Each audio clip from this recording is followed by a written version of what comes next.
Hello everyone, this is Daniel and welcome back to this series where I'm taking my 2013 F-150 and changing it up into a KITT inspired vehicle.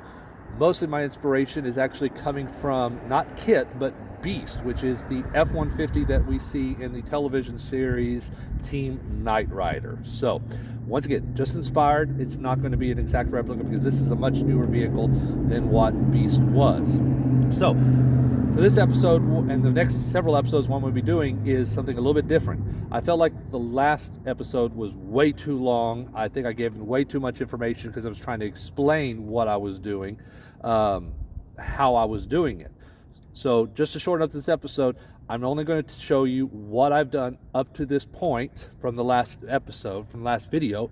And if there is anything that I do here that you want to see more, hear more of an explanation or see more info from, just let me know and I'll probably put that in a different video because I want to make these videos very short until I get it all completed. So let's not waste any more time and cut right into it. Let me show you some of the things that I've changed. Okay, so what I've done so far with the sensor is tied it into here, and I've installed this inline fuse right here. That way, if something was to happen and short out, it's going to short out and blow this fuse before it does any kind of damage to the battery. The box is still where it's at. I just have the wiring running, as you can see, this way. It needs to clean up. Eventually, I'm going to try to see if I could maybe get some of this, this wire cabling, similar to this right here, to put this all in. And it's entering into the cabin right here. I poked a small hole through here and fed it through, and now it's entering into the cabin. All right, so from outside, it's coming up into the cabin, right around into there, up there somewhere. Then it comes through all of this into the glove box where I currently right now have the switch at. So I can flip it on and off in here right now. Quick access to it in case I want to show anybody the sensor. But this is just temporary. This is not where this is going to be. In fact, the switch will eventually go away because I will run it further up in through the glove box, up and through the dash, up here where it's all the wires and stuff are going to come out right here. This is where this little piece, I know a little piece broke off, but where this piece used to sit. And you can see this is where I'm going to be having that screen at. And with an enclosure where the Raspberry Pis that's going to be functioning as the brain for Beast is going to be sitting. So everything's going to be running in through here. So yeah, that's kind of currently right now what I have done with the sensor. So eventually the plan would be is to move it from here and connect it into this fuse box right here. I'm hoping that somewhere inside here, if I pop this up, there's all these little spots that look like that they're available. I'd have to do some research to see if there's actually any connections in there that I'd be able to tie to remove it from this to this. I still need to do some little bit of looking around and some research. I don't feel brave enough to tear this up yet to look into it to see if that was going to work, but it's an idea. But I'm also need to determine, do I want it to where Beast is on when the truck is off, or do I want him to where he can turn on even with the keys off or the ignition off? Because I think that this entire deal only comes on when you turn on the ignition. All right, everybody, so you all know all about this. You saw this last episode. This is the Raspberry Pi that's going to be the brains of Beast. So what all have I done with this? Quite a few things. Let's see if we can get through it real quick. You can see that there's an HDMI, a couple of extra cables running to it, and most of these, not all of them, but most of these are running to this right here. This right here is a 9.5-inch screen that I bought that's going to be running the primary interface between me and this machine right here. And any data that this machine is going to be collecting off of, let's say, the OBD2 monitor will be displayed on this. This will also be a way that, for right now, I will be using to control a lot of the extra features that is going to be included on Beast. Now, I'm primarily using this in Python, and this is touchscreen, by the way, as you could probably see here. So, why I'm using Python is just a program that I know. So, some of the stuff that I've done, I have this program right here. If I run this program, it might take a little while. Boom, it pops up. Now, this is not the finished screen in any particular way or form, but imagine buttons on this side, button on this side. This is going to fill up the entire screen. The buttons are going to say different things right now. It's sensors and hazards. Oops. I do have a mouse connected to this. With a space in the middle, which, see if y'all can guess, and I'll give you all a big hint what's going to be in the middle. And I already have this programmed to where this is an actual working interface. Because I'm going to press this button right over here, and I want you to listen for two things. Sensors on. All right, first off, I press that. If you remember from the last episode, this relay will be controlling the sensor bar in the front of the vehicle. It is now red, which means it turned it on. But did you hear the other thing? Sensors off. Yes, I now also have text-to-speech enabled on this. Now, I don't like the way that this sounds right now. I'm sure you don't like it. It's the default sound. There are ways that I can get it to sound any way that I want. That's going to take a little bit of work on my behalf that I got to do. So, while I'm doing that, probably what I'm going to do is I'm going to make a bunch of little audio files, audio clips of preset responses, and I'll have it just for right now, just for effect, have it to where if I press buttons or I ask certain things, it will play in response one of those audio files in the voice, the finished voice that Beast is going to have. So I still got a lot of work on this, but however, this is a proof in concept. Currently, this is being generated with something called Custom to KITT, which is a Python GUI app. However, though, I don't know if I want to use this because also messing around, I found this and I thought this was perfect for what I need. And let me go ahead and play this.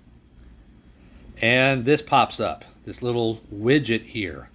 And I bet you we can all guess what that widget right there is going to be used for. Now, this is not live. This isn't using any data. This is just this came with the script that I copied online. So this is just randomly moving all this about. But we can all guess what this is going to be for.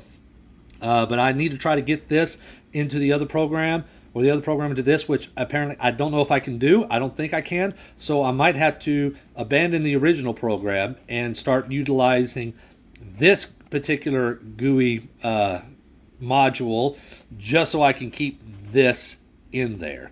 But I should be able to do everything that I did right there. So that's all I have for this. I got this. I got this. I have the power supply that's going to be powering all of this. So now you might ask, how is this all going to be mounted in my truck? Well, let me show you. So to show you where I'm going to mount it, I need to come back inside the truck.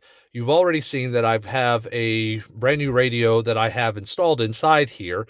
With installing this, now this right here is for the most part useless. It shows very little information of what it used to be before. So I don't really need this. So I'm going to get rid of this right here. And in its place is where I'm going to be putting the monitor.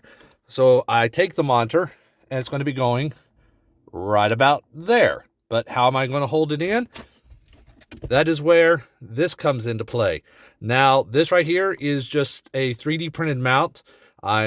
This is very rough. This is not a finished product by any stretch of the imagination because I'm still trying to figure out how this is all going to go in and get all the measurements that I need. So, but how is this actually going to mount in here? Well, let me show you.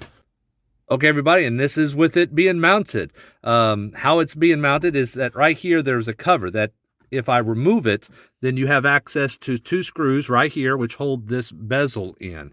So I removed those screws, got measurements of all of these little channels and stuff here, and made this little bracket right here that you can see, which goes in and uses the factory screws to still hold the bezel in, but also to hold this, this little bracket in right here. So that's it. I said this right here I'm still trying to work on. I'm still trying to get this all nice and smooth. This is just a rough draft. And the goal is to where, this isn't going to be open like this. I'm going to have channels on the side, which is going to hopefully kind of fit inside here, fit inside there and go around on top of this. And also here, there's going to be a piece that's going to come out, and it's going to eventually connect right back into here. So when you look at it, it'll look like it's all one separate piece. And I've been toying around with the idea of doing like a heads-up display reflecting off of my screen, and I might do that heads-up display either here, or there's another place that I might be able to do it. I'll have to look into that, but yeah, that's kind of how it is all going to be put together. So let me now show you what it looks like with the screen in. And here you go, everybody. This kind of gives you a good idea of what it's going to look like once it is mounted in. Now, just a reminder, once again, this is not a finished product in any stretch of the imagination. This is strictly just a rough draft that I am using to try to figure out how to get this all mounted in. The screen just kind of barely sits in there. I need to figure out how I want the screen to actually stay within inside, and there are some tolerances, as you can probably see, like right there, that I need to work on. I mean, this is still all worked on, but at least it gives you the idea. So, and once again, this is also going to have it to where all of this is going to be hidden. It's going to, hopefully, my goal is to have it to where all of this just almost blends in, not seamlessly. There's going to be seams, but it's going to look like it's almost straight from the factory. That's my goal, but that's how it's all going to be mounted in. So hopefully next time I come in, you're going to see this and it'll look a lot more completed. All right, everybody, that's going to conclude this episode. Hopefully you'll like it. Hopefully the format of me just quickly explaining everything and showing you what I've done and not going into great detail is a little bit more for you. But if you'd like to hear me explain more on what I'm doing and how I'm doing it, let me know. But if there's any part of this episode that you saw and you would like to say, hey, Daniel, I would like to know more about that, what you just did right there, give me a little more information, let me know, and I might make a separate video on that going into more detail. But for the next several episodes until completion of this project, I'm pretty much going to almost maybe stick with the same format, just showing you what I've done. And I know right now it doesn't look like I've done a lot, but the next episode, you should see a lot more stuff hopefully coming about. By that time, I should hopefully have a lot more accomplished, and I should actually have a lot more of a direction of where I'm wanting to go with this. So I'm actually getting pretty excited. But just let me know what y'all think. Let me know if y'all have any questions. But I just want to say, until then, my name is Daniel. Thank you for watching. I will see you next time.